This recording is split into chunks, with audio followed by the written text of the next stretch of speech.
Okay, so today we're continuing discussions of pragmatist philosophy and its implications for linguistic research. In the last class, I talked about intuition. And, most of us are used to working with intuitions, what we think are intuitions. And so we ask a friend if it's grammatical to say a particular sentence in English, and yet at the same time, as Peirce has shown convincingly, there really are no such things as intuitions. What there are inferences. And since we're studying inferences and not some mystical source of wisdom inherent in the speaker, we need to use an inferential methodology. Since inference, according to Peirce, and argued without response in over 100 years, convincingly, that the only way we learn about the world is through inference. So today I want to talk about what I call coherent fieldwork. And I've written on this. I think I sent you this paper on coherent fieldwork that I wrote many years ago. If I didn't, let me know and I'll be sure to send it out. And towards a pragmatist theory of research. So the first question is, why do field research? Although this could be generalized to why do research anyway? So for example, in the US university system, at many universities, there are two classifications of faculty, or what in the UK would be called lecturers. There are two classifications. There are professors, tenure track appointments, who are primarily hired for their ability to do research. And in the US sense of lecturer, people who are hired strictly to teach. They can do research, but they're not given much time for it. They're given a heavier teaching load, and their salary is based on their teaching. Many people are very happy with this kind of job, and it's certainly needed.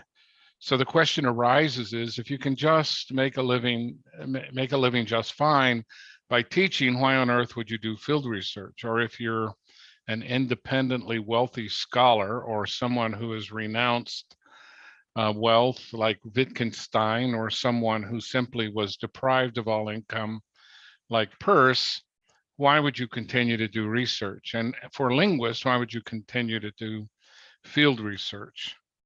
One possibility, and to me it's a strong motivating force, is the quest for rare things. I want to start off with these two quotes translated from Spanish into English. One from one of my favorite writers, Borges. The world of appearances is complicated, and language has only verbalized a minuscule part of its potential indefatigable combinations. Why not create a word, only one, for the converging perception of the cowbells announcing day's end and the sunset in the distance? So this is a perception we have.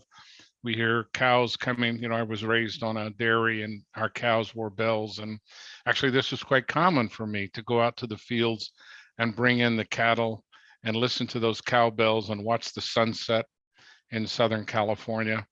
But there's no word for that. And there's no logical reason there couldn't be a word for it. There's no linguistic reason. We just don't have words for everything unless they become important to society as a whole.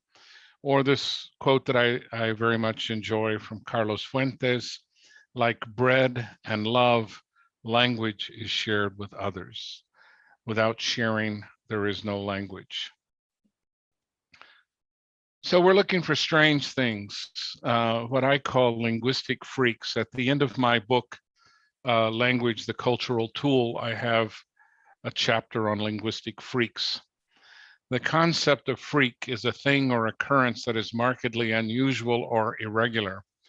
Freaks are the unexpected, that which expands our horizons. Just as our society requires and thrives on diversity, so do our ideas. If everything fits, something is wrong. You don't want to be in a situation where all the data that you're collecting fits your theory or confirms what you already believed. Something's definitely wrong because the world is not constructed around your theory.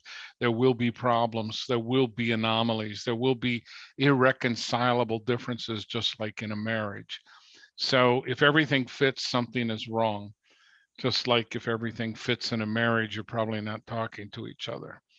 Freaks can be abnormally formed organisms, especially a person or an animal regarded as a curiosity. In the 1960s, freak was something we wanted to be. I mean, I was a hippie, but we didn't tend to call ourselves hippies. We called ourselves freaks. The Mothers of Invention wrote a song, Happy Freaks Daddy. The religious people were known as Jesus freaks back in the 60s. Unusual.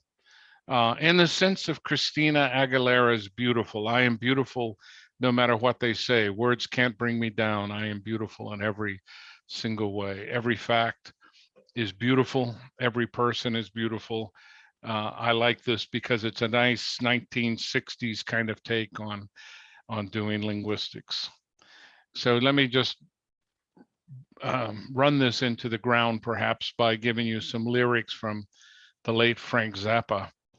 I tried to quote these lyrics in my book, Language, the Cultural Tool, but Frank's widow, Gail, wanted more money than I had to be able to include the lyrics. So instead I quoted Aristotle, who doesn't have copyright protection, much less interesting, however, than Frank Zappa. Mr. America, walk on by your schools that do not teach. Mr. America, walk on by the minds that won't be reached. Mr. America, try to hide the emptiness that's you inside. But once you find that the way you lied and all the corny tricks you tried will not forestall the rising tide of hungry freaks, Daddy. Great Midwestern hardware store philosophy that turns away from those who aren't afraid to say what's on their minds, the left behinds of the Great Society. So we can think of the Great Society, which was, of course, a social program that was pioneered by US President Lyndon Baines Johnson in the 60s. We can think of that as a complete agreement, theoretically. There's always going to be something left over, and we always learn, we always gain when we pay attention to the freaks of nature, and that in linguistics means things we didn't expect with our theory. So field research is a very imperfect operation. It's a very imperfect enterprise. If you stop and think about it, and I say this in my paper, Coherent Fieldwork, that's where this comes from. The history of research in general, and field research in particular, is the history of fallible humans, evolved creatures. I mean, just think about ourselves. We're just talking gorillas, talking apes. No human on Earth is anything more than a talking ape. So to give ourselves some dramatically privileged epistemological vantage point is kind of silly, really. We're trying to understand nearly infinite complexity in an alien environment when we're doing fieldwork. Nobody is up to the demands of fieldwork, requiring an idealized character that is Sherlock Holmes from Arthur Conan Doyle. The outputs of our fieldwork will necessarily be incomplete records of our progress. If I write a grammar, let's say I write a 1,100-page grammar of a particular language, this is only going to be an incomplete record of my progress in understanding parts of wholes that exceed my abilities. And this isn't just true of me, it's true of everyone. Thus, our research reports, whether they're grammars or articles or talks or web pages, are never more nor less than our efforts to communicate with interested interlocutors about the beliefs we have come to form and hold based on our experiences and how these beliefs affect our actions in science and in life. This is the basis of our humility. Every scientist should be humble. If they're not humble, they don't have a proper perspective on the value of their research. we do the best we can. The average scientific article is read by 25 people. The average grammar written of an indigenous language is probably read by about 3 people, maybe. So we do these things to get clear in our head. Our research must satisfy ourselves before it satisfies anyone else, and we need to be humble about it. And I don't say these as just good feeling kinds of statements, but these have to guide our research for the very quality of that research. I am more and more convinced that the beliefs we have come to hold about a particular language or grammar are constrained and shaped by the totality of our experiences, not merely our linguistic training. If this is correct, one immediate consequence for field research that emerges is that the compartmentalization of knowledge and its isolation from application, any kind of idea of a pure idea, deep thoughts and objectivity are recast to just ways of talking about what works. The best we can do is tell a story that works for a while. And this is consonant with Jamesian pragmatism. And there are 3 fundamental points of Jamesian pragmatism that I would like to underscore as relevant to field research. Those are usefulness. A theory need not be true or even falsifiable to be a good theory. Rather, it must move us towards our goals and have some utility in society. To give you an example, let me make a statement. There's no sentence that's longer than 30 words. Is that true or false? It's false. So it's a falsifiable statement. It's just not a useful statement.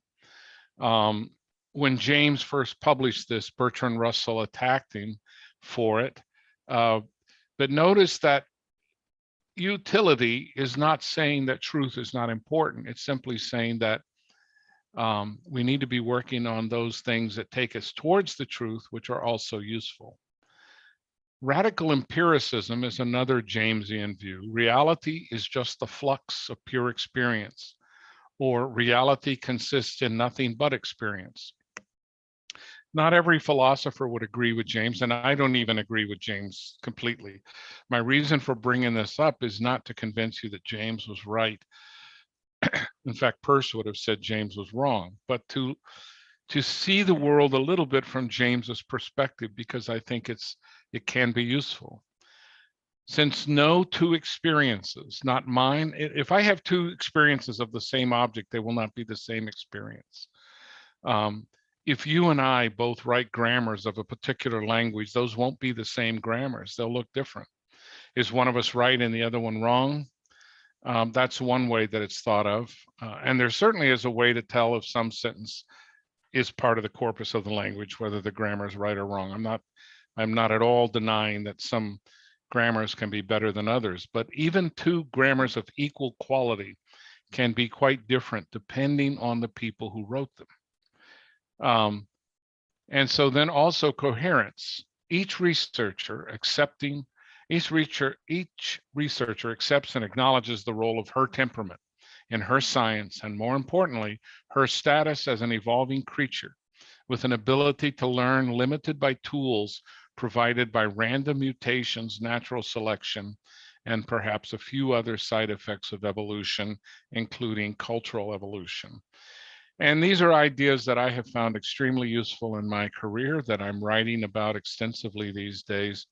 And they come from William James, who was born 3 years after Peirce in 1842. They were born just a few blocks apart in Cambridge, Massachusetts. William James died 4 years before Peirce in 1910.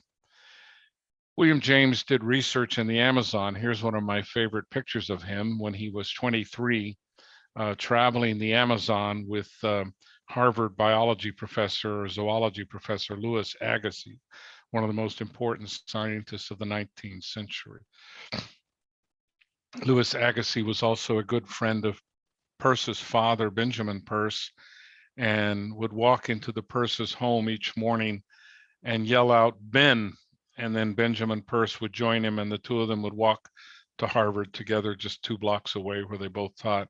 Eventually, Harvard built them both houses right on the campus So they didn't actually have to walk much at all. So what are the objectives in field research, or equally for any linguistics research? Well, there are questions we have to ask ourselves. Let's say you're going off to do a grammar of a particular language. Are you planning on studying something that's directly observable or something that's only inferable? Let's, for example, you want to study the deep structure of a particular set of constructions. Deep structure can't be seen. That's why it's called deep structure. It's only inferable. So if you're going to study the relationship between deep structure and surface structure, or lexical insertion and LF, you're discussing things that are in part observable, but mainly inferable. Are you studying a set of rules that you can formulate about observed sentences, or the characterization of a speaker's knowledge of her grammar? Many people think that when you propose a rule in generative grammar or any other theory, you're automatically proposing something about speakers' knowledge. That's false. There are different sets of tests that have to be applied to check out whether people know things. So to claim that all the rules of your grammar are the rules in the head of a speaker is just incorrect. Hillary Putnam, the late Hillary Putnam, has written quite a bit on this kind of thing. So these are two separate questions that you have to ask yourself in terms of defining your objectives. I mean, obviously, you can't start fieldwork in any intelligent way unless you first set what your objectives are. Are you studying language with a capital L, the nature of human language? Or are you studying a language? Are you studying the cognitive capacity behind language? Or are you studying a corpus of texts? So a Chomskyan linguist might say they're studying the cognitive capacity behind language. Certainly many psycholinguists would say that. Franz Boas, the founder of American linguistics, would have said all we can do is study a corpus of texts. Leonard Bloomfield would have said something similar. Sapir would have said we're studying cognition. Are you studying the behavior of native speakers when exposed to certain questions? Are you studying the answers to a questionnaire? Are you studying the emerging communicative behavior of a particular culture? These are all very different objectives, even though they overlap. Are you studying all of the above? I wouldn't recommend it. None of the above. That's possible. Could you ever prove that any of the questions above is the right question to ask? Answer, no. Once one has studied an object, is there any way to quantify what it is that one purports to have come to know? The answer is yes in most cases, but no in some cases. So not everything is as clear as we might otherwise expect when we come to field research. We make these choices for ourselves, and ourselves will affect every activity and every judgment and every data editing choice we make. Let's say you walk off into a tribal area with a video camera and your goal is to document the culture, whatever that means. You're pointing your camera north towards a group of people that are between you and the river. But there's another group of people behind you, between you and the jungle. That's a data editing choice. Why did you choose the people in front of the river instead of the people in front of the jungle? Anytime we choose to study A, we're not studying B. And so we have to know why we did that. Why did you film that and not the thing behind it? Why did you film? Why did you focus on the little boy in the middle of the frame instead of the old woman at the edge of the frame? These are the kinds of questions that must precede our research. Some linguists would say that we're after truth. Many scientists would say that. I've spoken to many linguists over the years who say that they're after the truth about language. This is a fairly immodest position. How can we know the truth? We belong to a species that didn't even have toilet paper a couple of hundred years ago. I don't know when toilet paper was invented, but we're a very primitive species. We're more advanced than some gorillas, but all the international problems and social problems we have indicate a certain primitiveness in our species. But So it's arrogant to think we can find truth with a capital T, but maybe we can. But I don't find it useful to do field research saying that we're looking for the truth. Imagine that we can find truth. Chomsky is very explicit that he is after truth. So this quote, so the first question that has to be met is truth, my emphasis, for every state of the language faculty. Well, I don't even believe there is a language faculty. I think that's a myth. So how could you have any truth about it? This raises all kinds of questions. So what is truth to you may not be truth to me. I mean, if you say that I have found this component of the language faculty that is true, and certainly the language faculty is true, I will say those are both false.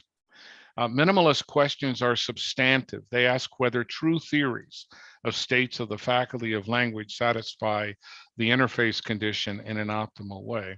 This is completely theory internal. I don't believe in interface conditions in the way that they're defined in minimalism. I don't believe in the faculty of language again. So how can we have agreement about this? The decision that you make as to what you're going to study and how you're going to evaluate the quality of what you studied will determine who you can talk to. These are dialects. These are deciding that I'm going to speak French and not German, because once I've made my decisions, I will not only be including a lot of people who may agree with me, I may be including no one, but I'm going to be excluding a lot of people for sure. So here's what I like to call drinking water from a mirage. Paraphrasing Richard Rorty, one of the most interesting philosophers of the 20th century, is truth just a compliment we pay to ourselves when we have made a well-justified statement? In other words, I figure out something, I believe I figured out something, it's well argued, it's well accepted. Is that the truth? Or is that just is calling it the truth just a compliment? If my statement about X at time T and context C is true, then this implies that the statement is never in need of revision. The true doesn't need to be revised. But so suppose I in fact do need to revise my statement as a result of a new fact coming to light. Was my previous statement true? Maybe, you say, in the part of it that did not need revision. But how can we know in principle what part will not need revision? The world and its languages are out there, of course. The denial of truth need not be a denial of reality, though it does imply that we can never claim to have fully apprehended reality. I think this is quite compatible with Kant. Peirce modifies Kant's perspective in some ways. But it is difficult to see how saying that we are looking for truth is any better than saying that we will do our best to be convincing. That's really all I can do with my audience, is try to convince them and to be as convincing as I can be. The average field worker experiences a receding truth line. Every time we think we're getting close to truth, we see shortcomings. If we're being honest with ourselves, we're approaching it asymptotically. So insisting on truth is just insisting that one drink the water from a mirage. Why is this all important to me? Because I think it leads to more productive and what I call guilt-free fieldwork. The first rule of fieldwork is don't take yourself too seriously. Don't feel guilty for mistakes, and don't be arrogant because of success. It's all going to be revised. Everything you write is going to be forgotten and no one will ever hear of you.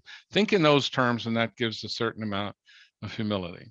Second, the healthy refusal to be locked into a given solution is important for guilt-free field research. All statements about a language are subject to revision, but this just means that in principle, no statement about a language, nothing you say in your grammar is true. Nothing you say in the last article you published. You get your article into the greatest journal of your field. As far as I know, the journal that has the greatest impact in all of science is PNAS, the Proceedings of the National Academy of Sciences. Nature and Science are two other extremely prestigious publications. But even if all of your articles come out in PNAS or Science or Nature, this doesn't mean that any of them are true. It just means that they were very convincing at the time, and that's a tremendous accomplishment, and it shouldn't be diminished by making claims that it can't support. So how does getting rid of the idea of truth enable us to work guilt-free? It does so by freeing me to follow my own interests with no sense of servitude to intellectual fashion.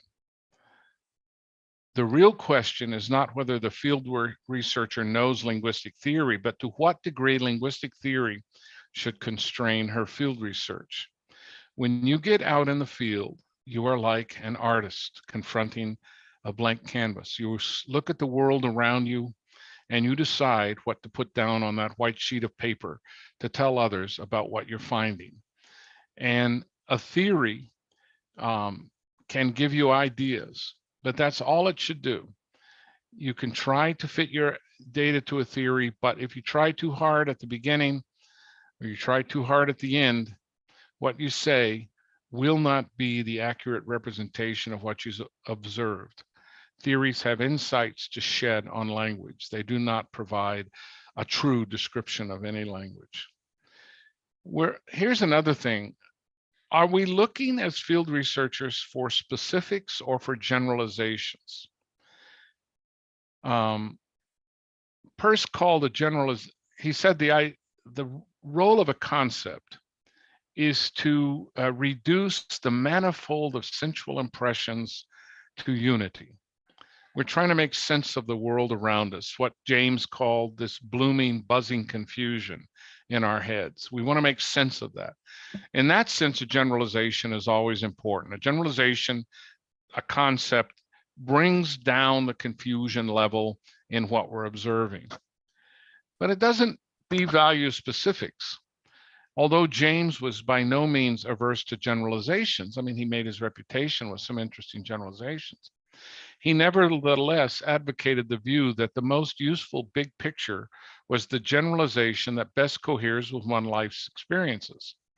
This will require some exemplification. But there's also the fact that for James, the specific was as important as the general, if not more so. For me, coherence means that I cannot objectify myself. I cannot do what Descartes did and what he claimed to do, because he couldn't do it either, which is to suspend all knowledge and doubt everything and doubt myself and step back from myself. We're not capable of this. Peirce has argued at length for this, but so did all the American pragmatists. I cannot prevent my own history and person from interacting causally with my observations and conclusions. It might be useful to try. But at the same time, I realize that my efforts in this regard, should I expend them, will always fall short. There will always be a part of what I do that is me, that I can't carve out. Kenneth Pike recognized something like this in his many references to the role of the observer in the scientific process. It's interesting to note that Kenneth Pike was not a Popperian. He didn't believe that falsifiability was such a crucial component of epistemology as Chomsky does, for example. I asked Ken Pike one time when we were in Brazil together, how could I falsify a tagmemic statement? And he gave what was then to me, an arrogant graduate student, an unacceptable answer. He said, falsification is not even that important to me. What's important to me is usefulness. I didn't understand at the time that he gave me a pragmatist answer. He didn't give me Karl Popper falsificationist answer. And I'm not claiming that one is better than the other. These are long, detailed philosophical discussions. And in most cases, everybody's right in some way and everybody's wrong in other ways. So for example, I oppose much of the conforming power of Western culture. I have ever since I was a teenager. Therefore, I have noticed that what I often observe and most enjoy finding out about my fieldwork are those things which make a language different from other languages. The relativity among people and their languages found in fieldwork is what most attracts me. I might as well admit it. I like to find and look for counterexamples to theory rather than what is to me mere confirmation of some other linguist's beliefs. It took me some time to admit this, but there it is, and it affects my fieldwork. I can enjoy doing my fieldwork, realizing that it's not my job to prove somebody else right. It's my job to find those things which I don't have any explanation for and try to find an explanation for them. That's where originality comes from. I have published many books and many articles.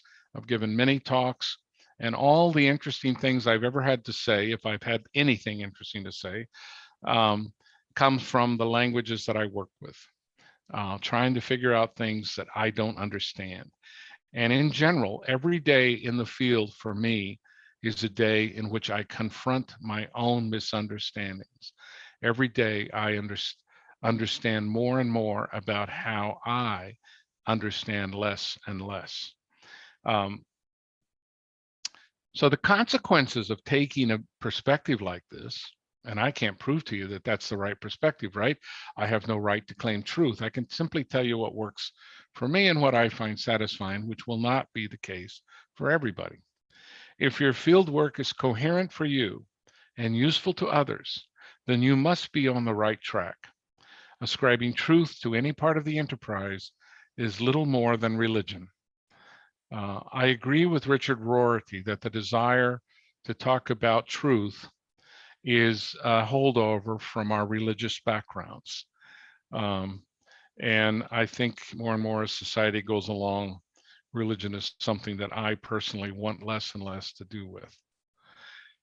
So let's talk a little bit about the history and value of field research, some of the people who set examples. Arguably, linguistics everywhere, especially in the Americas, began as an extension of colonial activity, specifically missionary work. In Brazil, for example, one of the missionaries that I most admire is the French Calvinist chronicler Jean de Lery, who compiled fascinating and extremely useful records of Tupinamba conversations. He was one of the only ones who looked at conversations. I don't know if that's because Jesuits were less interested in conversations and Calvinists were more interested in conversations. I just know that Lery was one of the only ones to look at conversations. And today, this once widely spoken language of Tupinamba lives as a communication system only in the conversations recorded by Lery. But there were many others in Brazil. So for example, almost contemporaneous with de Lery was José de Anchieta. He was the founder of the city of São Paulo, the co-founder of the city of Rio de Janeiro, the author of a brilliant grammar of Tupinamba, and a translator of many catechisms into this language. Anchieta, in my opinion, could be called the founder of linguistics in the Americas. Following Anchieta, there was Padre Antonio Ruiz de Montoya in Paraguay, and the movie The Mission, which I recommend to everyone, starring Robert De Niro and others, is a fairly accurate portrayal of the Jesuit missionaries in the tradition of Padre Montoya working with the Guarani. And Montoya produced brilliant studies of the Guarani language. One of the interesting things about Montoya, if you go back to his grammar, which I have a facsimile copy of, is the first insightful discussion of noun incorporation and possessor raising anywhere, offering a brilliant account of how the verb's case is freed up after noun incorporation to be reassigned to the possessed noun phrase, over 300 years before Mark Baker's dissertation on incorporation. This is a fascinating fact, and it just shows that you can learn a lot from going back to old grammars and looking at the specifics of these people. These Jesuits were brilliant. Anchieta spoke 7 languages. There was no phonetics to be trained in at the time. So when you look at the transcriptions that he did of Tupinamba, if you know the 7 languages he spoke and you know how they were pronounced in his day, you can come up with a fairly good representation phonetically of how the language sounded back in the 16th century. The only person I know who's actually done this and understood these languages and their sound values was the late um, dean of Brazilian linguistics, Arion Daligna Rodrigues, my master's thesis supervisor. These Jesuit priests in Brazil and elsewhere set standards of scholarship that have endured for over 500 years. Another great field researcher was the German Kurt Unkel, who attended the University of Leipzig for many years before moving to Brazil. He was born in 1883 and died in 1945. He spent most of his time in Brazil in indigenous communities. He took copious notes on indigenous groups and visited just about every indigenous group of Brazil. His notes on the Piraha, taken in 1921, 1918, are brilliant and still extremely valuable. I use them in my master's thesis. I'm not sure if those notes were burned in the Great Fire that destroyed large parts of the National Museum of Rio de Janeiro, but I hope not.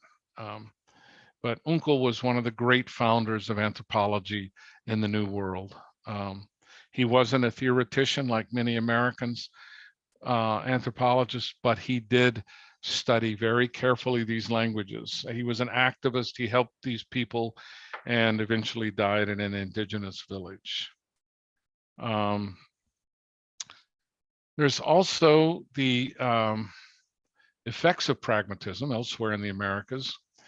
The scientific concern for field research in North America began with Franz Boas. There were also Jesuits who worked in North America, but from an academic perspective, the first was Franz Boas, who trained a corps of linguistic anthropologists. Boas himself was a physicist. He trained Ruth Benedict, Edward Sapir, and via Sapir, Mary Haas, who was one of the founders, if not the founder, of the Department of Linguistics at the University of California at Berkeley, responsible for the birth and growth of North American linguistics. During the years of Boas's influence, roughly during his life and following his death, all these words that are on these slides come from my paper, Coherent Field Research, and other papers. They don't all come from that paper.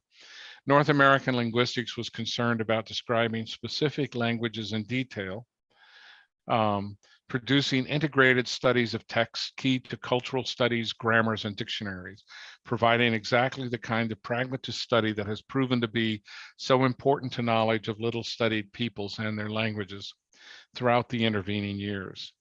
In fact, though this is not the place to attempt a more detailed intellectual history, a case can be made that these earlier linguists were heavily influenced through John Dewey, who was a student of Peirce by pragmatist philosophy. John Dewey and Franz Boas had offices at Columbia University on the same hall, and they talked frequently. Boas was also influential. And one of the interesting things, Boas died in his 90s. He was at lunch at the faculty club at Columbia University, and he fell from the table dying, and he was grabbed immediately by a young anthropologist who had come to learn from him, Claude Lévi-Strauss. And Boas died in Lévi-Strauss's arms, and Lévi-Strauss himself would live 100 years. So the two greats of the 20th century and the late 19th century influenced each other, and in a very real sense, Lévi-Strauss took off with Boas's legacy and did great things with it. Boas founded the International Journal of American Linguistics, which is the oldest journal of linguistics in the United States. And he wrote an introduction to this in 1917. He says that the available material gives a one-sided presentation of linguistic data because we have hardly any records of daily occurrences, everyday conversation, descriptions of industries, customs, and the like. For these reasons, the vocabularies yielded by texts are one-sided and incomplete. In other words, Boas felt that a full picture of a given language was only possible by looking at the language in the cultural context. Sapir said something very similar in 1915, asserting that more studies are always needed of cultural modalities of attitude. And we talked a little bit about that last class. In the middle of the 20th century, we enter a period that I call the withering of field research. And this withering of field research began innocuously enough in the restlessness of a graduate student at the University of Pennsylvania with his master's research. Of course, from the pragmatist perspective, this is a perfectly good reason to not do field work. You do what fits you. And this person wrote, Harris suggested that I undertake a systematic structural grammar of some language. I chose Hebrew, which I knew fairly well.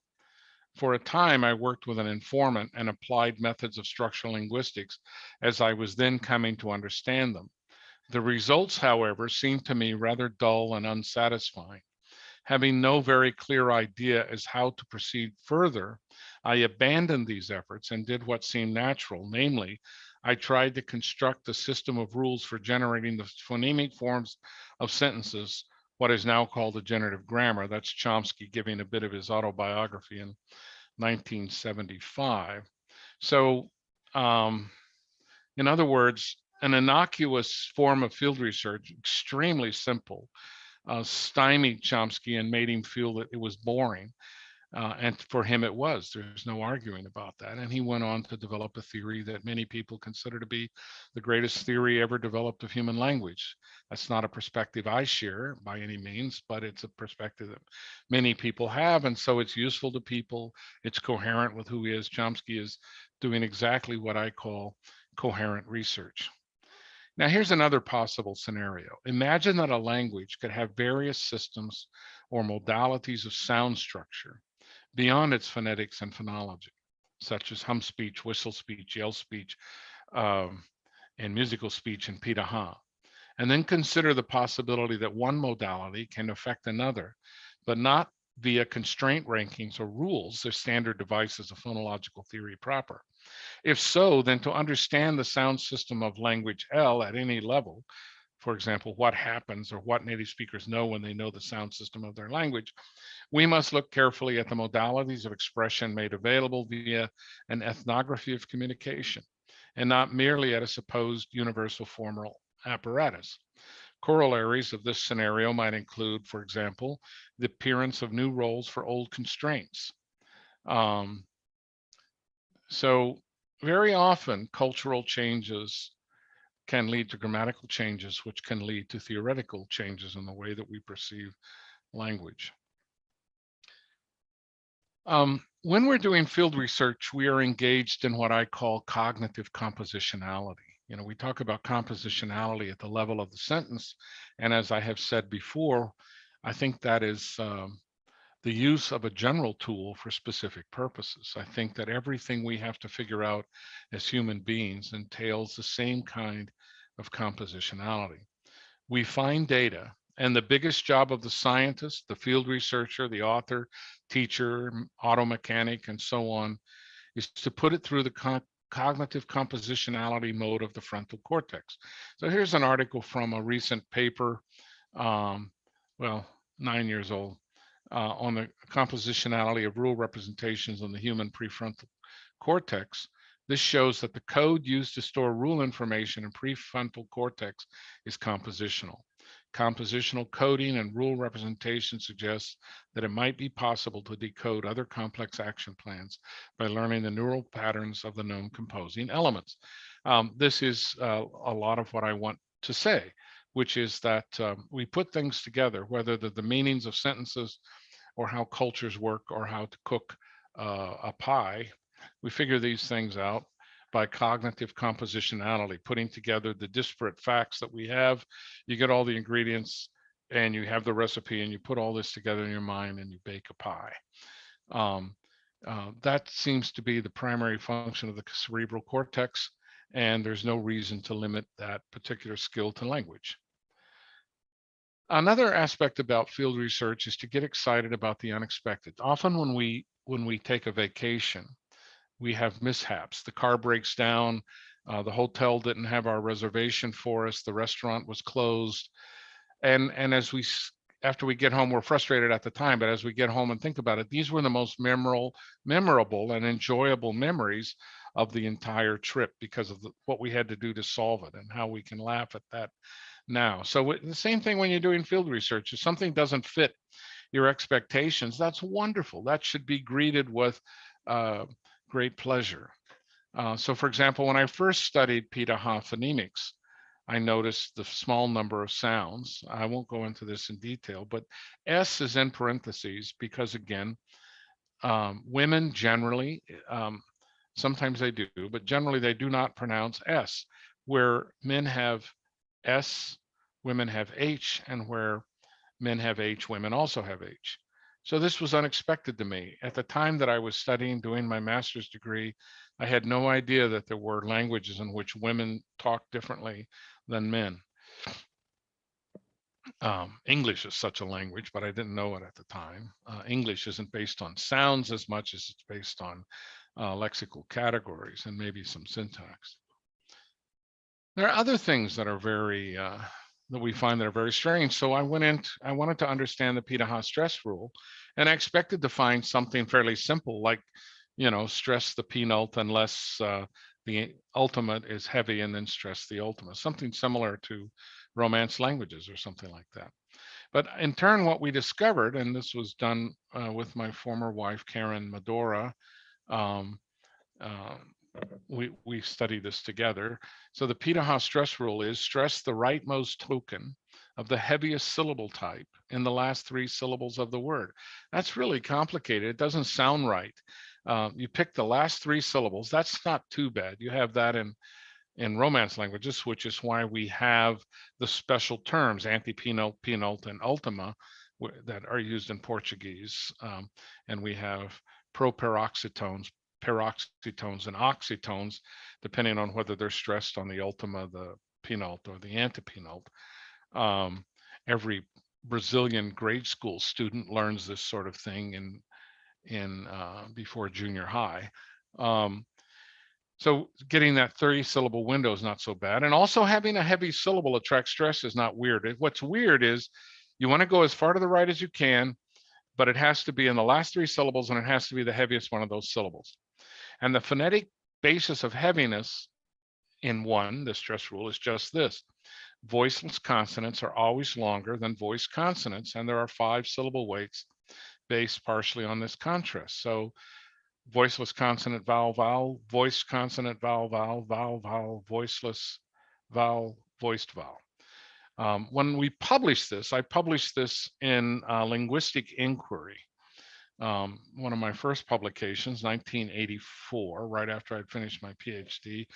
And I started getting postcards. Remember the days of postcards? Some of you will remember those, in Brazil, from American linguists telling me I clearly could not be right. I must not know what I'm talking about. This was the first time, among many other times in my career, where people have told me this, because I have claimed to have discovered things which people found very bizarre. And that's another thing. If you're doing this kind of field research, you can expect people to tell you that you can't be right, that this doesn't fit. And you might be wrong. The fact that somebody tells you you're wrong could mean just simply you're wrong, but not always. Karen Medora, at that time Karen Everett, went on to study phonetically the prosodies of Pitaha. And in her master's thesis, which was directed by the phonetician Peter Ladefoged, who also visited the Pitaha to confirm these facts, she argued that stress is prosodically loudness, and it's separate from frequency. Many linguists have claimed over the years that frequency just is how stress is realized, but she showed that it's loudness, it's independent of frequency, it's based on voicing and voicelessness of the onset consonant.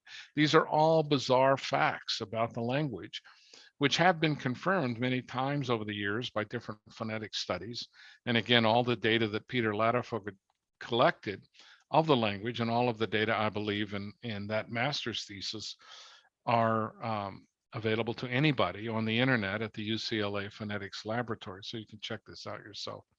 So Pitaha has an extremely simple segmental phonology, but it has an extremely rich set of prosodies. Does the language exploit this differential complexity in any way? It does. We've seen this in the use of hum speech and yell speech and whistle speech. So we see it in other ways too. Peter Ladefoged and I visited 4 different languages in the summer of 1995. We visited the Wadi that I had just written a 540-page grammar of. We visited the Oroween, which is a language that I discovered as a distinct language for the first time. And we visited the Pitahas, and we visited the Banawa. And when we were with the Banawa, and you can find this paper on my website, daneverettbooks.com, under phonology. When we did this, we had a small little triangle, a percussion triangle, and we taught the Banawas to tap the stress syllable. Actually worked quite well. And so we published these results, and Peter and I gave several papers together showing not only can you train people to tap the stress syllables in the words, but that the stress system of Banawa was straightforward. So we went to the Pitaha, and we were very proud of ourselves for having taught the Banawa to use triangles. So we tried to do something similar with the Pitahas, and this didn't work. And we couldn't figure out why it wasn't working. Eventually, it dawned on me that Pitaha prosody is far more complicated than Banawa prosody. The Pitaha are listening to tone, they're listening to very intricate stress patterns, they're listening to intonation, they're listening to syllable weights. The Banawas really don't have any problem with different syllable weights, although I've sent you a paper about some really interesting complexities in the Banawa stress system. But so even the experiments we came up with on how to test stress were specific facts. They didn't generalize. We couldn't take the experiments that we had designed for Banawa and use them with the Pitaha. This is not because the Pitaha were not as intelligent. It wasn't because their language is better, or the Banawa language is more systematic, or because the Banawa speak better Portuguese. It is because the Pitahas have too many facts to attend to relative to the Banawa. So it became too difficult for them to do this task. We found similar things, a different group of researchers, myself and a group from Stanford, Columbia, and MIT, doing research among the Pitahas, discovered that many standard psycholinguistic experiments have cultural biases built into them, which don't turn up so much until you're working with a radically non-Western culture like the Pitaha. So we find that linguistic cultural constraints affect experimentation dramatically. There are other weird things that go on that give me great joy, and they should give you. So this is a role and reference grammar representation of a Wadi sentence. So there's this element at the far left, ma, which is a pre-core element, and then followed by that is another core. And this all means simply that we're going to go to the city of Guajara.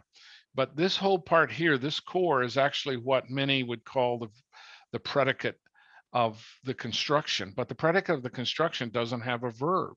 It only has an embedded sentence which functions as the predicate and is stressed like a word. It is otherwise fully productive in its syntax. I have a paper on this, which I may have sent you. If I didn't send it to you, I will, call Liminal Constructions, which are the kinds of constructions that are predicted by role and reference grammar theory, but which are absolutely not predicted by minimalist merge-based structures and endocentrism, which is found in minimalism. I think that Wadi is very clearly an example which role and reference grammar can analyze and actually predicts, and which is has no analysis at all in Merge. Merge theorists can take this as a challenge and go down there and do field research or pick up my grammar of Wadi and see if they can decide how to analyze these structures. But when I discovered these structures, I was a minimalist at heart.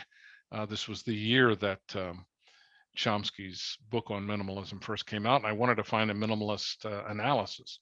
I don't think there is one. I taught a class on these structures at the University of Pittsburgh, and I told any student who can come up with a minimalist analysis of these phrases gets an automatic A in the class. I didn't get any takers. So again, we synthesize facts that seem to go together that we might not have expected to go together. So we get something like, there is a paca, which is a large rodent over there.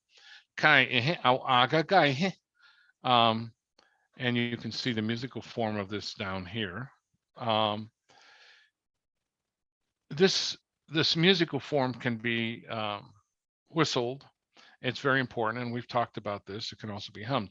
But this has an interesting impact on the segmental phonology. So when I was working with the Pinahan, I asked, how do you say me too? And well, I didn't actually ask that. I heard him say me too, me too. And that would be normally, most commonly, chipeai. But I've also heard him say kipeai, kikeai, pipeai, ipeai, iai, chipeai, and so on. All these different variations.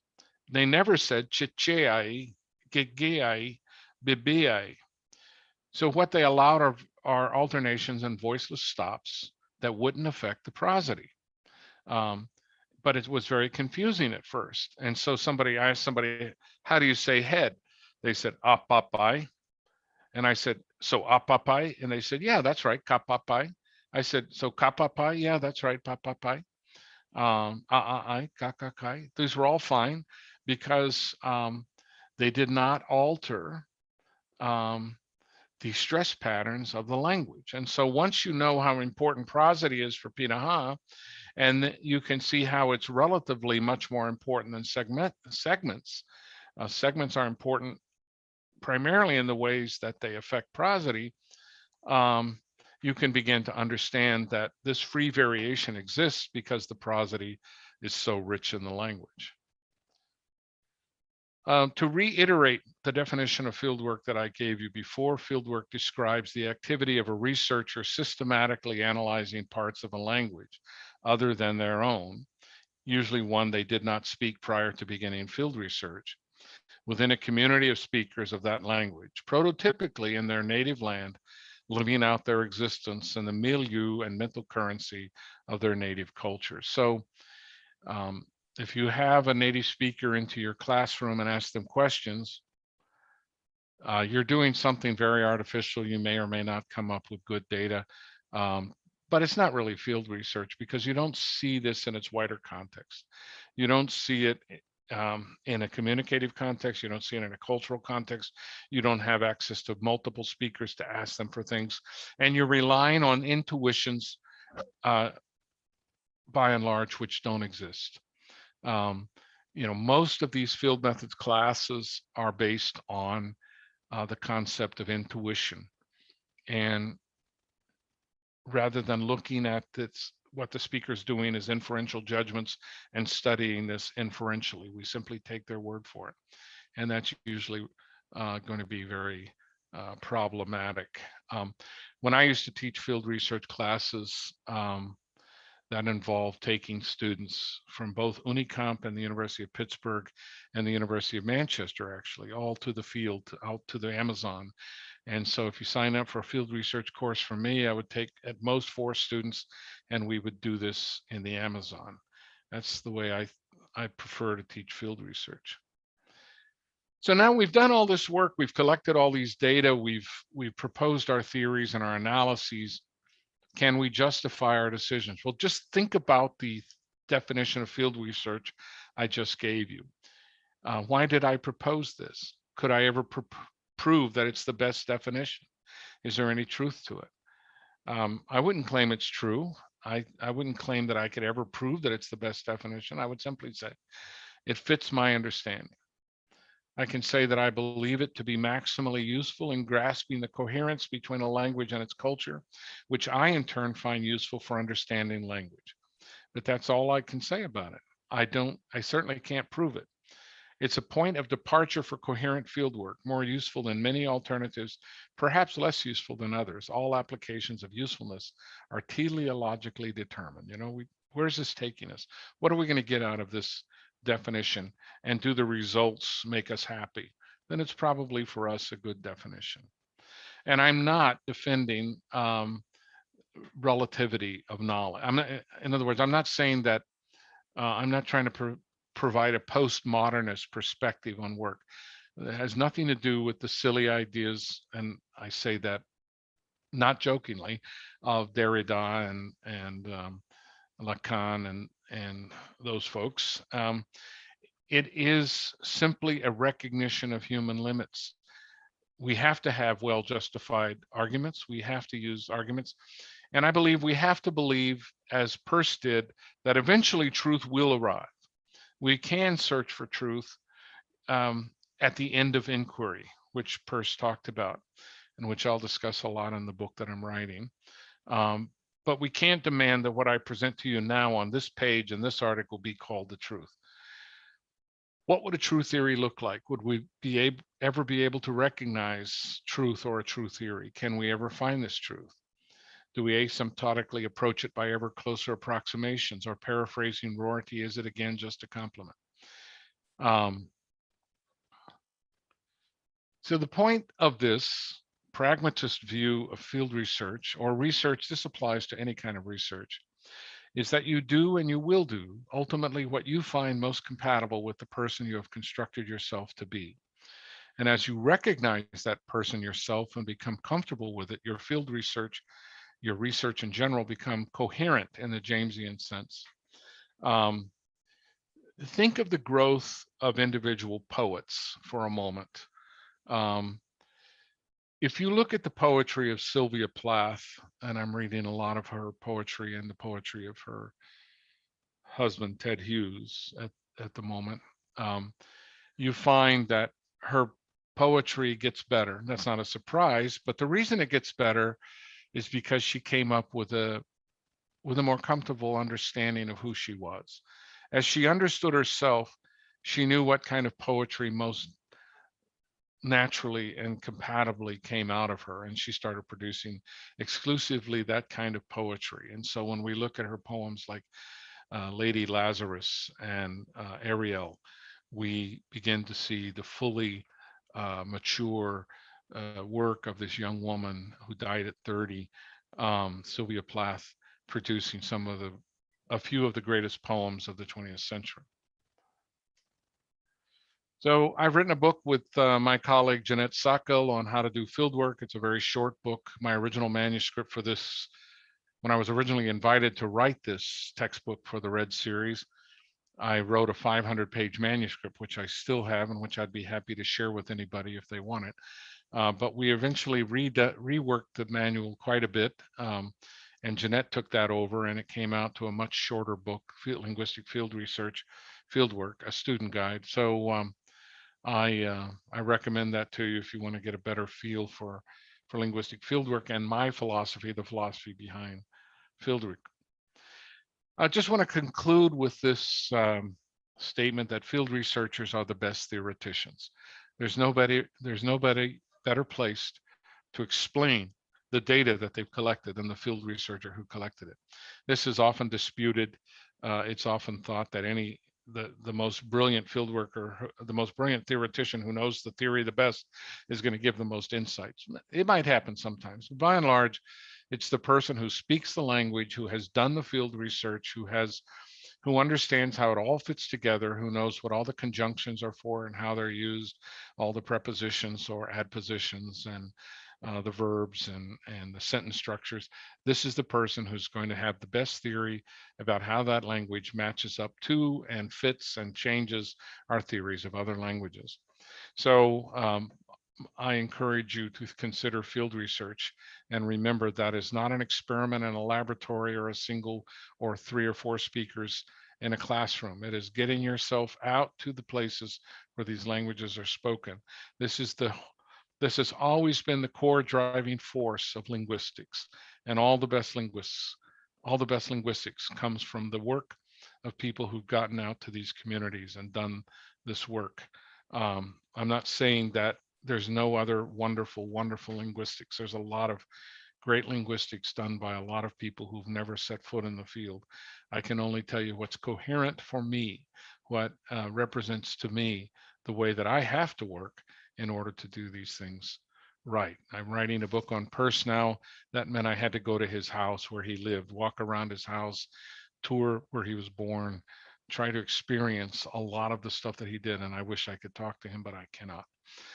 So thank you very much for putting up with me yet again. And I will be back on with following through the syllabus next week. Thank you very much.